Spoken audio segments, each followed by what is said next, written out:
ഇതു ജീവിതം ജനിവൃതികൾക്കിടയിൽ ഒരു ഗീതകം. അപ്പൊ ഇത് കഴിഞ്ഞപ്പോ ഇങ്ങനെ പുള്ളിയോട് ഞാൻ ഇടഞ്ഞിടം ചോദിച്ചപ്പോ ഓരോ കാര്യങ്ങൾ ഇങ്ങനെ പറഞ്ഞപ്പോ ഞാൻ ഇത് എന്തൊക്കെയാന്നുള്ളത് മനസ്സിലാക്കണമെന്ന് വിചാരിച്ച് പുള്ളിയോട് എതിർക്കാൻ പോയില്ല.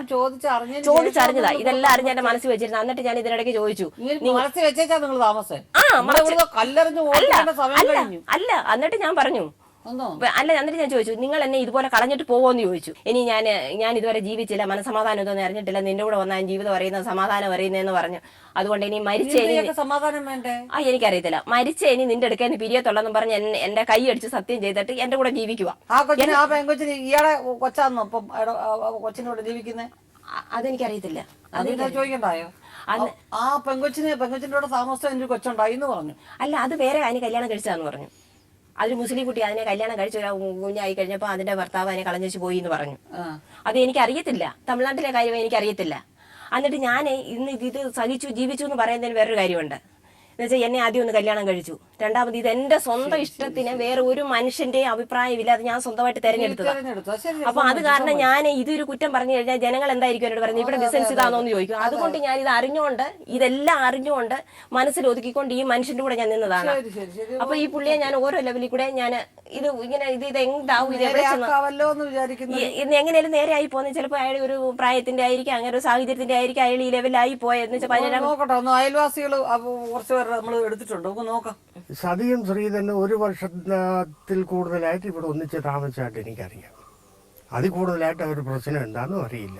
സതിയും ഭർത്താവുമായിട്ട് 4-5 വർഷം ഇവിടെ താമസം ഉണ്ടായിരുന്നു. ഇതിൻ്റെ ഇടയ്ക്ക് 2-3 മാസം കൊണ്ട് ഇവർ പിണക്കത്തിലായിരുന്നു. ഇടപെടാൻ നല്ല മനുഷ്യനാണ്, പക്ഷേ ഇവർ തമ്മിൽ അച്ചടിപ്പുണ്ടായ വിവരം ഞാൻ കുറച്ച് നാളെയായുള്ളൂ അറിഞ്ഞിട്ട്. 3-4-5 വർഷം കൊണ്ട് ഇവിടെ താമസമായിരുന്നു. ഇപ്പം 3-4-5 മാസം കൊണ്ട് ഇവിടെ താമസമില്ല. 3 മാസം കൊണ്ട് താമസമില്ല. ഈ സംഭവം എനിക്കും ദൈവത്തിനും അല്ലാതെ ലോകത്തൊരു കുഞ്ഞുങ്ങളോട് ഞാൻ പറഞ്ഞിട്ടില്ല എന്നുള്ളതാണ്. എന്നുവെച്ചാൽ എന്റെ വീട്ടിൽ പോലും ഇപ്പൊ ഇവിടെ ഈ വിവരം അറിയിപ്പിക്കുന്നത് പോലും ഒരു കുഞ്ഞുങ്ങളോട് ഞാൻ പറഞ്ഞിട്ടല്ല.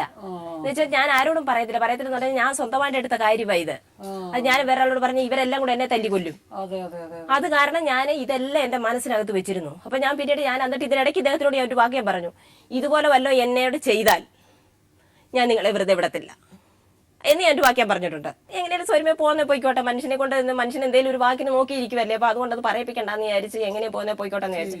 അതുപോലെ കടയിൽ വരുന്ന പല മനുഷ്യരുമായിട്ടും പലരും ഇപ്പോഴാണ് ഓരോരുത്തർ ഓരോ കാര്യങ്ങൾ പറയുന്നത്. ശ്രീ എന്ന് പറഞ്ഞാൽ ഭയങ്കര വിഷയമാണ് പുള്ളിക്ക്. അതാ ഒരു 2-3 പ്രാവശ്യം വന്നു കഴിഞ്ഞാൽ 4ാമത്തെ പ്രാവശ്യം പുള്ളി പറയും പുള്ളിയെ അവർ ക്ഷണിച്ചു എന്നാണ് പുള്ളി പറയുന്നത്. ഇദ്ദേഹത്തിന് ക്ഷണിച്ചു എന്ന് പറയും. അതുപോലെ തന്നെ ഒരു 20 വയസ്സ് താഴെയുള്ള പിള്ളേരൊക്കെ വന്നു കഴിഞ്ഞാൽ പുള്ളിക്ക് അളവെടുക്കുന്നതൊക്കെ വേറൊരു സ്റ്റൈലൊക്കെയാണ്. അങ്ങനെയായി വേറെ കടയെടുത്തു. അപ്പൊ എന്റെ കൂടെ ഇരുന്ന് കഴിഞ്ഞാൽ ഈ പ്രശ്നം പറ്റത്തില്ല നേരിച്ച് വേറെ കടയെടുത്ത് അവിടെ ചെന്ന് അവിടെ ഒരു വിഷയം ഉണ്ടായി. അവിടെ നിന്ന് ചോടി എൻ്റെ അടുക്ക വന്നു വെച്ച് പറഞ്ഞു, പിന്നെ അതിൻ്റെ ഈ ആങ്കിള് ശരിയല്ല. ഞാൻ എന്താ മനയെന്ന് ചോദിച്ചാൽ എന്നോട് ഇന്നതാ സംഭവം, കൊച്ചിനെ അളവെടുക്കാൻ മൊത്തത്തിൽ തൂക്കുക കൊച്ചിനെ. അപ്പൊ അത് ഞാൻ പറഞ്ഞു, മക്കളെ കാല് പിടിച്ചാൽ പറഞ്ഞു, പിന്നെ മോനെ വെളി പറയല്ലേ, എനിക്ക് കൂടെ തല്ലി കിട്ടുന്നത് എന്റെ ഭർത്താവെന്നും പറഞ്ഞില്ലേ നിൽക്കുന്നേ, അപ്പൊ അതുകൊണ്ട് അങ്ങനെ ചെയ്യരുതെന്ന് പറഞ്ഞു. ഞാൻ പറഞ്ഞു ഞാനും പറഞ്ഞു അങ്ങോട്ട് പോകണ്ട, ഇവിടെ വന്നാൽ മതി, ആന്റി തുണി തയ്ച്ച് ഇവിടെ കൊണ്ടുവച്ചേക്കാന്ന് പറഞ്ഞു. അപ്പൊ അന്നൊരു വിഷയം ഉണ്ടാക്കാൻ ഒക്കത്തില്ലെന്ന് വിചാരിച്ചു ഞാൻ പിറ്റേ ദിവസം ഞാൻ അവിടെ ചെന്നിട്ട് ആവശ്യമില്ലാത്തൊരു വിഷയം ഉണ്ടാക്കിയിട്ട് പറഞ്ഞു കട മൊത്തം ഞാൻ കത്തിക്കുമെന്ന് പറഞ്ഞു. ഇനി ഇവിടെ ഇരിക്കുവാൻ നിങ്ങൾ ഒറ്റയ്ക്ക് ഇനി ഇരിക്കണ്ടെന്ന് പറഞ്ഞു. എനിക്കത് വെളി പറയാൻ പറ്റത്തില്ല. എനിക്ക് ഈ വിഷയം വെളി പറഞ്ഞു കഴിഞ്ഞാൽ എന്റെ ജീവിതം പോയി എന്നെ കൊല്ലും ജനങ്ങള്. നീ എന്തിനാടി പിന്നെ കൂടിയിരിക്കുന്നതെന്ന് ചോദിച്ചു കഴിഞ്ഞാൽ ഞാൻ വല്ലതും പറയാൻ പറ്റുമോ? അത് പെൺവിഷയമാണ്. ഇദ്ദേഹത്തിന്റെ വില എനിക്കറിയത്തില്ല എന്നുള്ളതാണ്. അവിടുന്ന് ഞാൻ പിന്നെ അവിടെ ചെന്ന് ഞാൻ പറഞ്ഞു ഇവിടെ ഇരിക്കുക, 2 കടയുടെ ആവശ്യമില്ല, ഒറ്റ കട മതി എന്ന് പറഞ്ഞു. ഞാൻ ഇപ്പൊ ഇരിക്കുന്ന കട ഞാൻ വിടാൻ പോകാന്ന് പറഞ്ഞു. ഇപ്പൊ കണ്ട കട അത് ഞങ്ങൾ ആദ്യം എടുത്ത കട, ഞാൻ കട വിടാൻ പോവാ, ഇവിടെ വന്നിരിക്കുക. അത് നിന്റെ പേരിലെടുത്ത കട, ഇത് എന്റെ പേരിലെടുത്തതാ, നീ നിന്റെ കടയിൽ ഇരുന്നാൽ മതി എന്ന് പറഞ്ഞു. ഞാൻ പറഞ്ഞു നിന്റെ ഇവിടെ വിഷയമില്ലെന്ന് പറഞ്ഞു. അതുകൊണ്ട് ഞാൻ ഇവിടെ ഇരിക്കുക. അങ്ങനെ ഇരുന്ന് സഹി കേട്ടോ. ഒടുവില് എന്റെ കൂടെ പിന്നെ മെഷീനും എടുത്തുകൊണ്ട് ഇപ്പുറത്ത് വന്നപ്പോൾ ബാബുരാജ് എന്ന് പറഞ്ഞ ആളിനെ പിന്നെ പുള്ളിക്കാരനെ ഇവിടെ വിളിച്ചു തയ്ക്കാന്. പുള്ളിക്കാരനെ 3-4 മാസം അവിടെ വന്നിട്ട് തയ്ച്ചു, ഓണമൊക്കെ അടുപ്പിച്ചായിരുന്നു. അതിന് ബാബുരാജ് എന്നോട് പറഞ്ഞു, ചേച്ചി ഒരു കാര്യം ചെയ്യണം, ചേട്ടനെ ഒറ്റയ്ക്ക് ഇരുത്തരുത്, ചേച്ചി ഇരിക്കുന്നത് ചേട്ടനെ ഇരുത്താവൂ, ചേട്ടന്റെ പോക്ക് ശരിയല്ല എന്ന് ബാബുരാജു എന്നോട് പറഞ്ഞു. അങ്ങനെ പലരും അവിടെ ചെന്ന സ്ത്രീകൾ എന്താണ് സതിക്ക് ഇങ്ങോട്ട് വരാനുണ്ടായ പ്രേരണ എന്താണ്? പ്രേരണ എന്ന് പറഞ്ഞാല് മറ്റ് ഭാര്യമാരെന്ന് പറയുന്ന 1-ലധികം ഭാര്യമാരുണ്ടോ? ഒന്നിലെ ഞാൻ 6ാമത്. ഇപ്പൊ ഈ മുസ്ലിം കുട്ടികളെ പറ്റിച്ചു, അവരുടെ അമ്മയും പറ്റിച്ചു, എന്തോ അവരുടെയൊക്കെ ജീവിത സാഹചര്യം. ഇപ്പൊ എന്റെ ഇതിലെ ഞാൻ 6ാമത്തതാണ്. മറ്റേ അതിനകത്ത് തിരുപ്പൂരുള്ള കുട്ടി എന്ന് പറഞ്ഞാൽ അതെന്തോ അത് ഇത് രണ്ടും ഇത് തിരുപ്പൂര്. രണ്ടും ഒരു മുസ്ലിം മറ്റേത് കുട്ടിയുടെ അമ്മയും. മറ്റേത് ശ്രീലത എന്ന് പറഞ്ഞ ശ്രീലതയ്ക്ക് ഒരു മോളുണ്ട്. ശ്രീലത എന്ന് പറഞ്ഞ ഈ ഷിബിയുടെ വീടിന് ഏറ്റവും വലിയ ദൂരത്തിലല്ലാത്ത എന്ന് വെച്ചാൽ ഈ ഷിബിയെ കളഞ്ഞിച്ച് ഈ ചെന്ന് ശ്രീലതയെ കെട്ടി. ഷിബിയുടെ വീട്ടിൽ പോയിട്ടുണ്ടോ സതി? ഞങ്ങൾ ഇന്നലെ ഞാൻ പോയി ഇന്നലെ. അല്ല ഷിബിക്ക് അറിയാവോ ഈ ശ്രീലതയുടെ? അറിയാം. അപ്പൊ അതിന്റെ വലിയ ഞാൻ ഇത് ഷിബിയാന്ന് പറഞ്ഞല്ലേ ഇരുന്നേ. അല്ല ശ്രീലതയ്ക്ക് അറിയാവോ ഷിബിയുടെ കാര്യം? അറിയാമായിരിക്കാം. ഇത് നേരത്തെ നമുക്ക് ഇവരുമായിട്ട് യാതൊരു ഇതുമില്ല. ഇവിടെ ഇത് എവിടാന്ന് അറിയത്തില്ല. ഇന്നലെ ഞാൻ 5:30 വെളുപ്പിനെ 5:30 എന്റെ വീട്ടിൽ നിന്ന് ഞാൻ ഇറങ്ങിയതാ. ഇറങ്ങി ഇവരെ കണ്ടുപിടിക്കണം എന്ന് വിചാരിച്ച് ഇറങ്ങി ഞാനും പിള്ളേരൊക്കെ വിവരമില്ലേ ആ പെണ്ണിനെ പറ്റി നടക്കുന്നു. ഇതിന് ഈ ശ്രീലത എന്ന് പറഞ്ഞ മകൾക്ക് കൊണ്ടൊരു മോള്, ഈ ശ്രീലതയ്ക്ക് കൊണ്ടൊരു മോള്. അവിടെ ചെല്ലുമ്പോ ഇയാൾ ഈ വ്യക്തി എന്നോട് പറഞ്ഞിരിക്കുന്നത് എന്താ, എനിക്കൊരു മോളെ ഉള്ളതെന്ന്. അവിടെ ചെന്നപ്പം സത്യം പറഞ്ഞ എന്റെ പൊന്നു മാഡം, ഞാൻ ഇന്നലെ എന്റെ ജീവിതം തകർന്നാ ഞാൻ ഇവിടെ ഇരിക്കുന്നത്. അവിടെ ചെന്ന് ആ 2 കുഞ്ഞുങ്ങളെ കണ്ട് സഹിക്കത്തില്ല മനുഷ്യര്. ഇദ്ദേഹത്തിന്റെ 2 കുഞ്ഞുങ്ങള് എന്താ ജീവിതം. ശ്രീധരന്റെ ഷിബിയുടെ മക്കള് 2 എണ്ണം. എന്നോട് പറഞ്ഞു ഒരു കുഞ്ഞേ ഉള്ളെന്നാ പറഞ്ഞ്. അവിടെ ചെന്ന് 2 പെൺകുഞ്ഞുങ്ങള്. ആ മൂത്ത മകള് പറഞ്ഞെന്താന്നറിയോ, 14 വയസ്സുള്ള കുഞ്ഞ് പറഞ്ഞു, അയാളെ എന്റെ കണ്ണി കണ്ട ഒറ്റ കുത്തിന് ഞാൻ കൊല്ലു ആന്റി എന്ന് പറഞ്ഞു. അത്ര അന്ധകാരം ആ കുഞ്ഞുങ്ങളുടെ ജീവിതം. ആ വലിയ തള്ള ചത്തുപോയാൽ തീർന്നിടപാട് ആ കുഞ്ഞുങ്ങൾ. ചെലവൊന്നും കൊടുക്കുന്നില്ലേ? എന്തിനാ നാട്ടിൽ ചെല്ലാനൊക്കത്തില്ല. ഇന്നലെ അവിടെ ചെന്നപ്പോഴാ സംഭവം അറിയുന്നത്. ലക്ഷങ്ങളാണ് അവിടുന്ന് മുക്കിയിട്ടിരിക്കുന്നത്. ഞങ്ങൾ അവിടെ ചെന്ന് അറിഞ്ഞു കഴിഞ്ഞപ്പോഴത്തേക്ക് ജനങ്ങൾ 4 വഴി കൂടെ അടുത്തവിടെ. അതിന്റെ അപ്പുറത്തെ വീട്ടിൽ മറ്റേ പെങ്കൊച്ചിനെ ശ്രീലതേ അവിടെ അത്ര അടുത്തല്ല, കുറച്ച് ദൂരം. അന്നേരം പറഞ്ഞു, ഞാൻ ചോദിച്ചു ഇതാരാ ഈ ഷിബിയുടെ അമ്മയോട് ചോദിച്ചു, ഇതാണോ ഷിബി എന്ന് ചോദിച്ചു. അയ്യോ മോളെ ഇത് ഷിബി അല്ല, ഇത് ശ്രീലതയാന്ന് പറഞ്ഞു. ഇത് ശ്രീലതയാണ്, ഇവക്ക് കൊണ്ടൊരു കുഞ്ഞെന്ന് പറഞ്ഞു. അങ്ങനെ 3 പിള്ളേരെ ഈ മുതോളത്തുണ്ട്. എന്തായാലും ഒരു നിരപരാധി ഒരുത്തനെ ഒരു ജാമ്യം നിർത്തി. ഇപ്പൊ 65,000 രൂപയുടെ ജിപ്തി നോട്ടീസ് അയക്ക് വന്ന് കിടക്കുന്ന അയാൾ നെട്ടോട്ട് ഓടും. ഇയാള് ഏത് രാജ്യത്താണെന്നറിയാൻ വയ്യ, മുതോളത്ത്. അപ്പൊ ഞങ്ങള് ബസ് കയറാനും ഓട്ടോയ്ക്ക് കയറാനായിട്ട് എന്നപ്പോഴും അവരാ പറഞ്ഞത് രണ്ടൊരുത്തിന് വന്ന് കിടക്കുന്ന. പറഞ്ഞു എവിടാന്ന് വെച്ചാൽ ഒന്ന് പറഞ്ഞു കൊടുക്ക, അവര് തേടി നടക്കുക ഇയാളെ. വീട്ടിൽ നിന്ന് ആരെങ്കിലും വന്നിട്ടുണ്ടോ? എന്റെ വീട്ടിൽ നിന്ന് അനിയത്തി വന്നിട്ടുണ്ട്. കൃഷ്ണ അല്ലേ? സതീമ എല്ലാ കാര്യങ്ങളും പറഞ്ഞു. ഇങ്ങനെ ഒരാളിന്റെ അടുത്ത് പറ്റിപ്പോയി. കാരണം സതീമയുടെ ജീവിതം നോക്കുമ്പോൾ സതീമ പറഞ്ഞത് വളരെ സത്യസന്ധമായ കാര്യം. കാരണം നമുക്ക് വറചട്ടിന്ന് എരുതിയിലോട്ട് വീണ പോലെ. കാരണം ഒരു അബദ്ധം നമുക്ക് ജീവിതത്തിൽ അബദ്ധമല്ല, നമ്മൾ അറിയാതെ ഒന്ന് സംഭവിച്ചു പോയി നിയോഗം.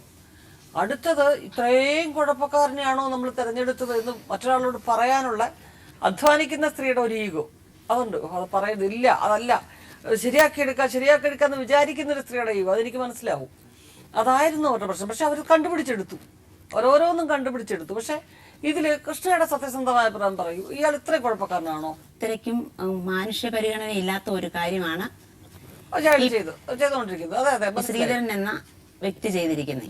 അപ്പൊ ഇനിയും ഇതുപോലെ ശ്രീധരന്മാരുണ്ടാകാൻ പാടില്ല, ഉണ്ടാകാൻ പാടില്ല. ഒരുപാട് ഉണ്ടാകാൻ പാടില്ല, ഉണ്ടാവാൻ പാടില്ല, ഉണ്ടാകാൻ പാടില്ല. മാഡം ഇതിന് ഞാൻ പുള്ളി പോയി 1.5 മാസത്തേക്ക് ഞാൻ അനങ്ങിയില്ല. ഞാൻ മരിച്ച എവിടെയും പോയി അടു ജോലി ചെയ്തോട്ടെന്ന് വിചാരിച്ചു. ഡിസംബർ ആയതിനു ശേഷമാണ് ഒരു ഫോൺ കോള് എനിക്ക് വരുന്നു. 8:30 ആയപ്പോ എന്നെ വിളിച്ചിട്ട് ഹലോ, അയ്യോ ഇത് നമ്പർ മാറിപ്പോയി എന്ന് പറഞ്ഞു. ശരിയെന്ന് പറഞ്ഞു. അപ്പൊ അപ്പൊ ഇത് എനിക്ക് ഇത്രയും ഈ മുതുകുളത്തെ പ്രശ്നം വരാൻ കാര്യം പുള്ളിക്കാരൻ റേഷൻ കാർഡ് പറഞ്ഞ സപ്ലൈ ഓഫീസിൽ ചെന്നു. അപ്പൊ തനിച്ചുള്ളന്നല്ലേ പറഞ്ഞേ. അവിടെ ചെന്നപ്പോ അവിടെ അത് കൊണ്ട് കൊടുത്തപ്പോ അവിടെ ഈ ശ്രീലതയ്ക്ക് ബന്ധമുള്ള ആരും അവിടെ സപ്ലൈ ഓഫീസിലുണ്ടായിരുന്നു.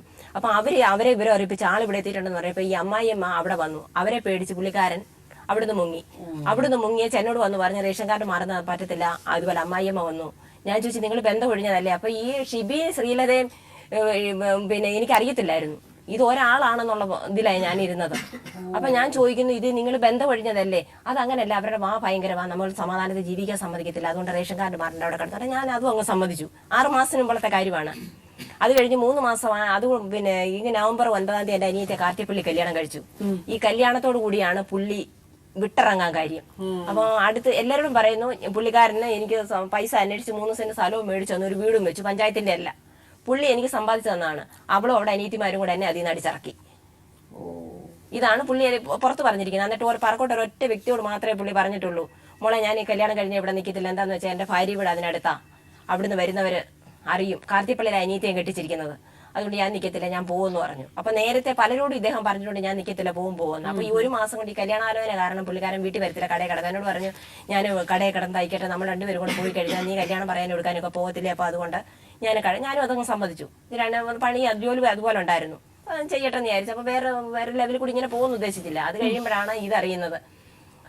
കല്യാണത്തിന്റെ അന്ന് നവംബർ 9 രാവിലെ വീട്ടിൽ നിന്ന് 7 മണിക്ക് വീട്ടിൽ നിന്ന് ഇറങ്ങിയ മനുഷ്യന് പിന്നെ കല്യാണത്തിന് ഇച്ചിരി ഇടത്തേക്ക് വന്നു. അപ്പോൾ അന്ന് അവിടെ അമ്പലത്തിൽ 2 കല്യാണമുണ്ട്. അപ്പോൾ ഇങ്ങനെ മാറി തിരിഞ്ഞൊക്കെ നിന്നു. പിന്നെ പടിഞ്ഞാറുകാരല്ലേ വരുന്നേ, ആളിനെ കണ്ടാൽ അപ്പോൾ തയ്യക്കടയായിട്ടിരുന്നത് എവിടെയെങ്കിലും ആരെങ്കിലും കണ്ടു കഴിഞ്ഞാൽ ഒറ്റി കൊടുക്കും, ഇന്നടത്തുണ്ടെന്ന് അറിയുമല്ലോ, വന്ന് പിടികൂടുമെന്ന് വിചാരിച്ച് ഇദ്ദേഹം മാറി തിരിഞ്ഞു നിന്നിട്ട് പിന്നെ ഞാൻ കണ്ടില്ല. 1:30 1:05 പെണ്ണും ചെറുക്കനും ഇറങ്ങണം. ഇദ്ദേഹത്തെ നോക്കുന്ന കാണുന്നില്ല. ഇവിടെ അടുത്ത കടയിലെ ഞാൻ ഫോണിൽ വിളിച്ചപ്പം ഫോൺ ബെല്ലടിച്ചിരുന്നു, ഫോൺ എടുത്തില്ല. അടുത്ത കടയിൽ വിളിച്ചപ്പം എന്നോട് പറഞ്ഞു, സതി ഇവിടെ കട തുറന്നിട്ടുണ്ടായിരുന്നു എന്ന് പറഞ്ഞു. ഞാൻ പറഞ്ഞു, കൊച്ചാട്ടാ നോക്കിയാൽ ഫോൺ എടുത്തില്ല എന്ന് പറഞ്ഞു. ചെന്ന് നോക്കിയേച്ചു. അപ്പം കൊച്ചാട്ടനോട് പറയുക, ഫോൺ കുത്തി ഇട്ടേക്കുവാന്നും പറ, കട അടച്ചേക്കുവാന്നും പറയാൻ. അപ്പോൾ കൊച്ചാട്ടൻ വന്ന് എന്നോട് അതുപോലെ തന്നെ പറഞ്ഞു. ഞാൻ പറഞ്ഞു, അപ്പോൾ ആളില്ലെന്ന് മനസ്സിലായി, നിൽക്കട്ടെ കൊച്ചാട്ടാന്ന് പറഞ്ഞു. അവിടെ നിന്ന് എന്നോട് ഇത് പറഞ്ഞു കഴിഞ്ഞ് കട അടച്ചേച്ചപ്പോൾ പറക്കോടല്ലേ, അതിനടുത്ത് തന്നെ, ഈ കടയുടെ അടുത്ത് തന്നെ കല്യാണം നടക്കുന്നത്. കട അടച്ചിട്ട് പുള്ളിക്കാരൻ പോയി. ആ വ്യക്തിയെ പിന്നെ കാണുന്നത് തിങ്കളാഴ്ച 4 മണിക്ക് ഞാൻ കടയിൽ വന്നാണ് കാണുന്നത്. കടയിൽ വന്നപ്പോൾ അവിടെ ഇരിപ്പുണ്ട്. വന്നപ്പോൾ എന്നോട് പറഞ്ഞടാ, ഇന്ന് വല്ല തുണി കൊണ്ടുവന്നു, അത് കൊണ്ടുവന്നു, ഇത് കൊണ്ടുവന്നു. ഞാൻ പറഞ്ഞു, ഞാൻ ഒന്നും പറയാൻ പോയില്ല, ഇഷ്ടമില്ലാഞ്ഞിട്ടായിരിക്കും നിൽക്കാൻ. അപ്പോഴും ഞാൻ അറിയുന്നില്ല ഈ കല്യാണക്കാരനോ ഈ പുള്ളിക്കാരൻ മാറി നിൽക്കുന്നതെന്ന്. അന്ന് 7 മണിയായപ്പം 7:15 ഞാൻ പറഞ്ഞു, കട അടയ്ക്ക്, നമുക്ക് വീട്ടിൽ പോകാമെന്ന് പറഞ്ഞു. അങ്ങ് തുടങ്ങിയല്ലോ ബഹളം. എനിക്ക് കടയില്ല, എനിക്ക് വീടില്ല, എനിക്ക് വീടില്ല, പിന്നെ ഞാൻ അങ്ങോട്ട് വരുന്നില്ല. ഞാൻ പറഞ്ഞു, പറ്റത്തില്ല, വീട്ടിൽ പോകുന്നുള്ളൂ, ഇനിയും കടയിൽ കിടക്കുന്നില്ല. ഇപ്പൊ ഇത്രയും നാൾ കല്യാണത്തിന്റെ പേര് പറഞ്ഞ് നിങ്ങൾ കടയിൽ കിടന്നു, ഇനി അത് പറ്റത്തില്ല, നമുക്ക് വീട്ടിൽ പോകാമെന്ന് പറഞ്ഞു. അവിടെ നിന്ന് ഇറങ്ങി കാലേ കിടന്ന് ചെരുപ്പ് പോലും എടുക്കാതെ അവിടെ നിന്ന് ഇറങ്ങി അപ്പുറത്ത് കടയിൽ കയറി നിന്നിട്ട് അവിടെ നിന്ന് അങ്ങോട്ട് ഇതൊക്കെ അങ്ങ് പ്രസംഗം അങ്ങ് തുടങ്ങിക്കഴിഞ്ഞാൽ എനിക്ക് വീടില്ല, അവിടെ എഴുതി അവിടെ അനിയത്തിക്ക് ഒപ്പ് വെച്ച് കൊടുത്തു. ഈ പഞ്ചായത്തിന്റെ വീട് 12 വർഷത്തേക്ക് ഒന്നും ചെയ്യാൻ പറ്റത്തില്ല, ഞാൻ എഴുതി അവൾക്ക് ഒപ്പ് വെച്ച് കൊടുത്തു എന്നും പറഞ്ഞാൽ എല്ലാവരുടെ എടുക്കാൻ പറഞ്ഞിരിക്കുന്നത്. ഞാൻ കഷ്ടപ്പെട്ടു. ഈ വീടിന്റെ പേര് പറഞ്ഞ് ബ്ലേഡിൽ നിന്ന് ഒരുപാട് പൈസ പറക്കൂട്ട് എടുത്തിട്ടുണ്ട്. എടുക്കുന്നതെല്ലാം ഇവിടെ ജോലി ചെയ്യുക, എടുക്കുക എന്ന് ഞാൻ കടം മേടിച്ചാൽ വീട്ടിൽ പോകുന്നത്. കിട്ടുന്ന പൈസ മുഴുവൻ ബ്ലേഡുകാർക്ക് കൊടുക്കുക. അങ്ങനെ വന്നു. അപ്പൊ എല്ലാവരും പറയുന്നത് വീട് പണിക്ക് വീട് വാർത്തിട്ടില്ല, ചുമ്മാ കട്ട കെട്ടിയിട്ടില്ല. ഈ കേസ് കൊടുത്തത് അദ്ദേഹം അറിഞ്ഞിട്ടാണോ? അല്ല. അപ്പൊ ഈ ഫോൺ വിളിച്ചു കഴിഞ്ഞപ്പോ ഞാൻ പറഞ്ഞു, ഇത് അല്ല, അപ്പോൾ അല്ല, നമ്പർ മാറിപ്പോയെന്ന് പറഞ്ഞു. ശരിയോ, സമ്മതിച്ചേനെ. അത് കഴിഞ്ഞ് ഒരു 5 മിനിറ്റ് അകത്ത് വീണ്ടും ഈ നമ്പർ വിളിക്കുക. ഞാൻ പറഞ്ഞു, ഈ നമ്പർ തന്നെയല്ലേ നിങ്ങൾ വിളിച്ചിട്ട് ഇപ്പോൾ പറഞ്ഞത്, ഇത് നമ്പർ മാറിയാന്ന് പറഞ്ഞു. പിന്നെ എന്തിനാ വിളിച്ചത്? അത് നമ്പർ മാറിപ്പോയെന്ന് പറയാനാ. അപ്പൊ ഞാൻ ചോദിച്ചു, നിങ്ങൾ ആരെയാണ് വിളിക്കുന്നത് ചോദിച്ചപ്പോൾ അടുത്തിരുന്നുള്ള ഒരാൾ പെതുക്കെ പറഞ്ഞു കൊടുക്കുന്നു. അപ്പൊ എനിക്ക് മനസ്സിലായി ഇത് എവിടുന്നാ വരുന്നത്. അതിന് പറഞ്ഞു, അത് നിഷയെ വിളിച്ചതാ. ഞാൻ പറഞ്ഞു, എന്നാ കുഞ്ഞെ, നിഷയല്ല ഇത്, നിഷയുടെ ഫോണും അല്ല, നിഷയുടെ സ്ഥലവും അല്ലെന്ന് പറഞ്ഞു. ഞാൻ ചോദിച്ചു, നിങ്ങൾ ആരാ വിളിക്കുന്നത്? ഇതിന്റെ നമ്പർ മാറിപ്പോ ഒന്ന് പറയാനും വിളിച്ചതിന് ഞാൻ എന്റെ പേര് പറയണോ? ഞാൻ പറഞ്ഞു, പറയണം. അപ്പൊ പുള്ളി ഒന്ന് ആലോചിച്ചിട്ട് പറഞ്ഞു, ജിനു എന്ന് പറഞ്ഞു. ഞാൻ പറയുന്നത്, ജിനു മോനെ, ഈ ഫോണിൽ ഇനിയും വിളിക്കരുത്, മോൻ ഉദ്ദേശിച്ച ആളല്ലെന്ന് പറഞ്ഞു. ഞാൻ ഫോൺ കട്ട് ചെയ്തു. അത് കഴിഞ്ഞ് അല്ല, വേറെ ആളിനെ കൊണ്ടാണ് വിളിപ്പിക്കുന്നേ. പുള്ളി അടുത്തിരുന്ന് പറഞ്ഞു കൊടുക്കുന്നുണ്ട്. 2-3 ദിവസത്തെ കനകമില്ലായിരുന്നു. ഡിസംബർ രാത്രി 2 മണിക്ക്. അപ്പൊ എനിക്ക് കണ്ണാടി വെക്കാതെ എനിക്ക് കാണത്തില്ല. രാത്രി 2:30 ആയപ്പോൾ ഫോൺ ബെല്ലടി മിസ് കോൾ വന്നപ്പോൾ ഞാൻ ഇത് കണ്ണാടി വെക്കാതെ മിസ് കോൾ തിരിച്ചു വിളിച്ചപ്പോ എടുത്ത ഹലോ പറഞ്ഞിട്ട് ഒരു സ്ത്രീയുടെ കൊടുക്കുക ഫോണ്. അപ്പൊ അവര് ചോദിക്കുന്ന ആരാന്ന് ചോദിച്ചാൽ പറഞ്ഞാൽ വന്ന കോളാന്ന് പറയുന്നു. പെതുക്കെ വന്ന കോളെന്ന്. അപ്പൊ അവര് ചോദിക്കുന്നു ആരാന്ന്. സത്യം പറഞ്ഞാൽ ഞാൻ ഇരുന്നിടത്തു ഞാനങ്ങ് വല്ലാതായിപ്പോയി. ഇദ്ദേഹം എന്റെ കസ്റ്റഡിയിൽ നിന്ന് പോയി വേറെടുത്ത് കയറിയോ എന്നുള്ളതായിപ്പോയി. അപ്പൊ എനിക്ക് പിറ്റേ നേരം വെളുത്തപ്പോൾ ഞാൻ വിചാരിച്ചു, ഇനി ഇത് ഇങ്ങനെ വിടാൻ പാടില്ല. ഞാൻ എടുത്ത തീരുമാനം അത്. അപ്പം ഈ ഇങ്ങനെ പലയിടത്ത് പോയിട്ട് എൻ്റെ അടുക്ക വന്നിട്ട് പിന്നെ ഇവിടെ വിട്ടു പോയിട്ട് 1.5 മാസത്തിനകത്ത് വേറൊരാളുടെ കസ്റ്റഡി കയറിയിട്ടുണ്ടെങ്കിൽ ഇനി ഇയാളിനെ വിടാൻ ഞാൻ തീരുമാനിച്ചിട്ടില്ല. ഞാൻ പിറ്റേ ദിവസം രാവിലെ എന്തോ ചെയ്തു, ഞാൻ അടൂർ സ്റ്റേഷനിൽ CI സാറിന് ഒരു പരാതി കൊടുത്തു. വക്കീലിനെ കണ്ട് ആലോചിച്ച് ഞാൻ എന്താ ചെയ്യേണ്ടത്, ഇത് ഞാൻ എങ്ങനെ ചെയ്യണം, ഇതിങ്ങനെ ഒരു വേറൊരു പ്രശ്നം ഇപ്പോൾ ഉണ്ടെന്ന് പറയാൻ പുള്ളിയുടെ ബന്ധപ്പെടിഞ്ഞ പേപ്പറുണ്ട്, ഈ ഫോട്ടോസും ഉണ്ട്, ഇതേ ഉള്ളൂ എൻ്റെ കയ്യിൽ, ഞാൻ എന്താ ചെയ്യേണ്ടതെന്ന് വെച്ചപ്പോൾ അദ്ദേഹം പരീക്ഷ എഴുതുന്നു, നന്ദ സാറിന് കൊടുക്കാമെന്ന് പറഞ്ഞ് അദ്ദേഹത്തിനെ കണ്ടു കൊടുത്തു. അപ്പോൾ അതിന് മുമ്പായിട്ട് തന്നെ ഇദ്ദേഹം ഈ 10-ാം തീയതി ഞാൻ പറഞ്ഞല്ലോ, അങ്ങനെ പറഞ്ഞ് രാത്രി എൻ്റെ കൂടെ വന്നില്ല, അതിലെ കൂടെ ഇറങ്ങി അങ്ങ് പോയിട്ട് പിറ്റേ ദിവസം 11-ാം തീയതി ഒരു 3 മണിയായപ്പോൾ ഒരു വലിയൊരു അലങ്കാരം കാണിച്ചുകൊണ്ട് കടയിൽ വന്നു. ജനമൈത്രി ഒരു പോലീസിനെ വിളിച്ച് ഒരു വണ്ടിയും വിളിച്ചുകൊണ്ട് ഇദ്ദേഹം കൊണ്ട് കടയിൽ വരുന്നു. ഞാൻ അന്തം വിട്ട് നിൽക്കും, ഇതെന്താ ഇതിന്റെ കാര്യം. അവൻ പറഞ്ഞു, സാറേ, ഞാൻ അവിടെ ഭർത്താവൊന്നുമല്ല, ഞാൻ അവിടെ കല്യാണം കഴിച്ചിട്ടില്ല, 5 വർഷം അവിടെ സ്റ്റാഫായിട്ട് അവിടെ കടയിൽ ഞാൻ ജോലി ചെയ്തതേ ഉള്ളെന്ന്. അപ്പോൾ പറഞ്ഞു, സതിയമ്മ നിങ്ങൾ വിവാഹം കഴിച്ചാണോ എന്ന് ചോദിച്ചു. ഞാൻ പറഞ്ഞു, അല്ല സാറേ, എന്നെ വിവാഹം കഴിച്ചിട്ടില്ല, എന്നെ വിവാഹം കഴിക്കാമെന്ന് പറഞ്ഞു. പുള്ളി നാളിന്റെ പ്രശ്നം പറഞ്ഞുകൊണ്ട് ചെയ്തില്ല, സമാധാനത്തെ ജീവിച്ചാൽ പോരാ എന്ന് വെച്ചാൽ ഞാൻ വിചാരിച്ചെന്തിനാ നമുക്കൊരു പ്രശ്നം ഉണ്ടാക്കണ്ടായല്ലോ, വഴക്കം വല്ലുമില്ലല്ലോ, പോവല്ലേ. അപ്പോൾ അതേ ഞാനും സാറേ ചിന്തിച്ചോളെന്ന് പറഞ്ഞു. എന്നാലും നിങ്ങൾ മണ്ടത്തരം വലിയോ കാണിച്ചു. ഞാൻ പറഞ്ഞു, സാറേ എന്ത് ചെയ്യും, ഞാൻ എടുത്തോണ്ട് പോകാനോ, കുഞ്ഞാണോ, ഞാൻ എടുത്തോണ്ട് വരും. ഞാൻ പറയാൻ ഇത് കാരണം പല പ്രാവശ്യം ഞങ്ങൾ ഈ വിഷയം പറഞ്ഞ് കടയിൽ വഴക്കുണ്ടായിട്ടുണ്ട്. അപ്പുറത്ത് കടയിലെ കൊച്ചാട്ടൻ ചേച്ചി പറഞ്ഞിട്ട് നിങ്ങൾ പോയി രജിസ്റ്റർ ചെയ്യുക. അവൻ പറഞ്ഞു, ഞാൻ ചെയ്യത്തില്ലെന്ന് പറഞ്ഞു. അപ്പോൾ അങ്ങനെ പറഞ്ഞു. അപ്പോൾ അവള് പാൻറ് ഷർട്ട് തയ്ക്കത്തില്ല, ഒത്തിരി പാൻറ് ഷർട്ട് എൻ്റെ ഇരിപ്പുണ്ട്, അത് എടുക്കാനായിട്ട് വന്നാന്ന് പറഞ്ഞിട്ട് ഒരു മെഷീൻ്റെ മണ്ടേ എടുത്ത് അവിടെ നിന്ന്. അപ്പോൾ അതിന് മുമ്പായിട്ട് ഈ 1 മാസം കടയിൽ കിടന്നിട്ട് പുള്ളിക്കാരൻ ഒരുമാതിരി സാധനങ്ങളെല്ലാം ഇതിൽ നിന്ന് മാറ്റി. അടൂർ എന്നോട് പറഞ്ഞ് അതിന്റെ അപ്പുറത്തൊരു മെഡിക്കൽ സ്റ്റോർ ഉണ്ട്, അതിന്റെ മുകളിൽ ഒരു മുറി എടുത്തിട്ടുണ്ട്. അപ്പൊ മറ്റേ കടയിൽ ഒഴിഞ്ഞ സമയത്ത് ഇതിന്റെ സാധനങ്ങളെല്ലാം കൂടെ അതിന്റെ മണ്ടയിൽ കൊണ്ടിട്ടായിരുന്നു. അപ്പൊ എന്നോട് പറഞ്ഞേടാ, അവിടെ ഇരിക്കുന്നത്, ഞാൻ അവിടെ ഇരുന്നാ ചെയ്യുന്നത്. അപ്പൊ ഞാൻ മേടിച്ച വഴക്കം വല്ലതായിരിക്കട്ടെ, എവിടെയും പോയിരിക്കട്ടെ, വല്ലവരും കയ്യിൽ തല്ലി കിട്ടുന്നത്, അത് മേടിക്കട്ടെ എന്ന് വിചാരിച്ചു. ഇപ്പൊ എല്ലാം എന്ത് ചെയ്യാനാ, നന്നാവത്തില്ലെന്ന് വിചാരിച്ചു എന്ത് ചെയ്യാനാ. എന്ന് വിചാരിച്ചു ഞാൻ. അപ്പോൾ ഞാൻ വിചാരിച്ചു ഈ സാധനം എടുത്ത് അവിടെ കൊണ്ടുപോകാന്ന് വിചാരിച്ചു. പുള്ളിക്കാരനെ നേരെ ഇതുകൊണ്ട് നേരെ വേറെ മറുപടി കൂടെ തെറ്റി എങ്ങോട്ട് പോയെന്ന് അറിഞ്ഞില്ല. അവൻ എന്നോട് പറഞ്ഞു, സദ്യമ ഒരു കാര്യം ചെയ്യും, നിങ്ങൾ മണ്ടത്തര കാണിച്ചു എന്നാലും ഒരു കാര്യം ചെയ്യും, സ്റ്റേഷനിൽ ഒരു പരാതി കൊടുക്കുക, നിങ്ങൾ രണ്ടിനെയും കൂടെ ഒന്നിപ്പിച്ച് ഒരു റെക്കോർഡ് ഉണ്ടാക്കി ജീവിക്കാനുള്ള ഇത് കൊടുക്കുമെന്ന് പറഞ്ഞു. പിറ്റേ ദിവസം ഞാൻ 12-ാം തീയതി രാവിലെ ഞാനൊരു പെറ്റീഷൻ എഴുതി അടു കൊണ്ട് കൊടുത്തനൊക്കെ പോലീസുകാർക്ക് കാശ് കൊടുത്ത് പുള്ളിക്കാരൻ അതങ്ങ് ഒതുക്കി. 1 മാസമായെങ്കിൽ അതിനനക്കം വന്നില്ല. അത് കഴിഞ്ഞ് പിന്നെ ഈ ഡിസംബർ 10 ഞാൻ പിന്നെ ഈ 2ാമത് പരാതി കൊണ്ട് പിന്നെ CI സാറിൻ്റെ അടുക്ക പോകുന്നത്. അവിടെ ചെന്ന് അത് 1 മാസമായണേക്കും അതിന് യാതൊരു അനക്കവും ഇല്ല.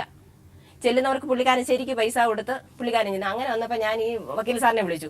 ഞാൻ പറഞ്ഞു, സാറേ ഇതിങ്ങനെ പോയാൽ പറ്റത്തില്ല. ഞാൻ MLA ഓഫീസിൽ ചെന്നിട്ട് അവിടെ ചെന്നിട്ട് ഞാൻ പറഞ്ഞു, സാറേ എന്നതുപോലെ ഞാൻ ഒരു പരാതി കൊടുത്തനൊക്കെ ഇത്രയും നാളായണെങ്കിൽ അതിന് യാതൊരു വിവരമില്ലല്ലോ. അപ്പോൾ എന്നോട് പറഞ്ഞൊരു ആ പെറ്റീഷൻ അവിടെ നിൽക്കട്ടെ, ഒരു കാര്യം ചെയ്ത് ആരാ ഇത് എഴുതി തന്നെ. ഞാൻ പറഞ്ഞു, ഇന്ന വക്കീലാന്ന് പറഞ്ഞു. അത് പുള്ളിയോട് എന്ന് പറ വേറൊരു പെറ്റീഷൻ എഴുതിയിട്ട് DYSP ഓഫീസിൽ കൊടുക്കാമെന്ന് പറഞ്ഞു. ഞാനിവിടെ വന്ന് ഞാൻ ഈ വക്കീലിനെ വിളിക്കുക, വക്കീൽ അങ്ങ് മുങ്ങുക. വക്കീൽ ഒരു ഫോൺ എടുക്കത്തില്ല. ഞാൻ വിളിക്കുന്നുണ്ടെങ്കിൽ അവിടെ ഇല്ല വേറൊരു സ്ഥലത്താന്ന് എന്നോട് പറഞ്ഞ് ആ കോടതിയില്ല ഈ കോടതിയില്ല എന്ന് പറഞ്ഞ് എന്നെ വിട്ടു. ഒരു ദിവസം ഞാൻ പറഞ്ഞു, സാറേ ഇനി ഇങ്ങനെ പോയാൽ പറ്റത്തില്ല, എനിക്ക് ഇതിനൊരു തീരുമാനം ഉണ്ടാക്കിയേ പറ്റത്തുള്ളൂ. എന്താന്ന് വെച്ചാൽ ഇതിന്റെ കാര്യങ്ങൾ ചെയ്തേ പറ്റത്തുള്ളൂ എന്ന് പറഞ്ഞു. അങ്ങനെ പറഞ്ഞ് ഞാൻ നാളെ വരില്ല, ഇല്ലെങ്കിൽ ഞാൻ ഇത് ഒരു വിഷയമാക്കും സാറേ എന്ന് പറഞ്ഞു. എന്നെ പറഞ്ഞു, സദ്യം ഒരു കാര്യം ചെയ്യും, നാളെ ഒരു 9:30 പിന്നെ സ്റ്റേഷനിൽ അവിടോട്ട് വരാൻ പറഞ്ഞു. എന്നാട്ടെന്ന് പറഞ്ഞ് ഞാൻ പറഞ്ഞു, സാറേ ഇത് ലാസ്റ്റ് വാക്കാണ്, ഇനി ഇതിനപ്പുറത്ത് വേറെ മാറ്റമില്ല. ഞാനൊരു സ്ത്രീയാണ്, ഞാനൊരു പരാതി കൊണ്ട് തന്നെങ്കിൽ അതിനൊരു മാറ്റമില്ല എങ്കിൽ അത് ഈ മൂക്കിന്റെ കീഴിൽ ആളിരിപ്പുണ്ട്, ഇന്നടുത്ത് ഇരിപ്പുണ്ടെന്ന് പറഞ്ഞെനിക്ക് അത് അന്വേഷിക്കാൻ വയ്യെങ്കിൽ അതിനെക്കുറിച്ച് എനിക്കൊന്ന് ചിന്തിക്കേണ്ടതായിട്ട് വരുവേ സാറേ എന്ന് ഞാൻ പറഞ്ഞു. അപ്പോൾ എന്നോട് പറഞ്ഞു, സദ്യം നാളെ വാന്ന് പറഞ്ഞു. അങ്ങനെ പറഞ്ഞു. പിറ്റേ ദിവസം 9:15 അനിലെന്ന് പറയുന്ന ഒരു പോലീസ് അദ്ദേഹമാണ് എന്നെ വിളിക്കുന്നു. എന്നെ വിളിച്ചു, സദ്യമേ ഞാൻ കരിക്കിനേതിൻ്റെ അവിടെ നിൽപ്പുണ്ട്, എവിടെ കക്ഷി നിൽക്കുന്നതെന്ന് ചോദിച്ചു. ഞാൻ പറഞ്ഞു, സാറേ അതിൻ്റെ ഇടത്ത് വശത്തൂടെ കിടക്കുന്ന മേപ്പോട്ട് കിടക്കുന്ന റോഡെ അങ്ങോട്ട് ചെല്ലുന്നതിൻ്റെ ഇടത്ത് സൈഡിൽ അദ്ദേഹം താമസിക്കുന്നതും തയ്യലും എവിടെയാണെന്ന് പറഞ്ഞു. ഞാൻ കണ്ടിട്ട് സദ്യമേ വിളിക്കാമെന്നും പറഞ്ഞ് അദ്ദേഹം ചെന്ന് കണ്ടേച്ച് പറഞ്ഞു പിറ്റേ ദിവസം രാവിലെ സ്റ്റേഷനിൽ ചെല്ലണമെന്ന് പറഞ്ഞു. അങ്ങനെ അന്നേരം ഞാൻ CI സാറിനോട് കാണിച്ചിട്ട് അന്നേരം പറഞ്ഞു, ഞാൻ പറഞ്ഞു നിങ്ങൾ രജിസ്റ്റർ ചെയ്തോന്ന് ചോദിച്ചാൽ ഞാൻ പറഞ്ഞില്ല സാറേ. എന്നിട്ട് ചോദിച്ചു 5 വർഷം ഇവിടെ ജീവിച്ചോന്ന് ചോദിച്ചു. ജീവിച്ചെന്ന് പറഞ്ഞു. അപ്പോൾ എന്നോട് പറഞ്ഞു, ഞാൻ ഈ പേപ്പർ കാണിച്ചു. അപ്പോൾ എൻ്റെ കൂടെ ജീവിച്ച പിന്നെ വില്ലേജ് ഓഫീസറുടെ സർട്ടിഫിക്കറ്റ് ഒക്കെ ഞാൻ എന്നോട് പറഞ്ഞു, ഈ പേപ്പർ നിങ്ങൾ കോടതി കൊണ്ട് കൊടുക്കുക, നിങ്ങൾക്ക് ഇത് മതി, നിങ്ങൾ 5 വർഷം ഇവരുടെ കൂടെ ജീവിച്ച് നിങ്ങൾ സമ്മതിക്കുന്നല്ലോ എന്ന് പറഞ്ഞു. അപ്പോൾ അങ്ങനെ വന്ന് ഞാൻ അവിടെ ഞങ്ങൾ എഴുതി ഒപ്പിച്ചു. അതിൻ്റെ കണ്ടെടുക്കാൻ വരരുതെന്നൊക്കെ പറഞ്ഞ് എഴുതി ഒപ്പിച്ചു വെച്ചു. ഞാനിവിടെ വന്നു വെച്ചു. അപ്പോൾ ഞാനിത് സ്ഥിരം കാണുന്ന ഒരു പരിപാടിയാണിത്. അപ്പോൾ ഞാൻ വിചാരിച്ചത് ഞാനൊരു സ്റ്റേഷനിൽ കോടതിയിൽ ഒരു ഇതിൽ പോയാലും എനിക്ക് എളുപ്പം ഒരു നീതി കിട്ടത്തില്ല. അത് തന്നെയുമല്ല, എനിക്ക് നീതി എന്ന് പറയുന്നത് ഇദ്ദേഹത്തെ എനിക്ക് എൻ്റെ കൂടെ കൊണ്ടുപോകാനല്ല.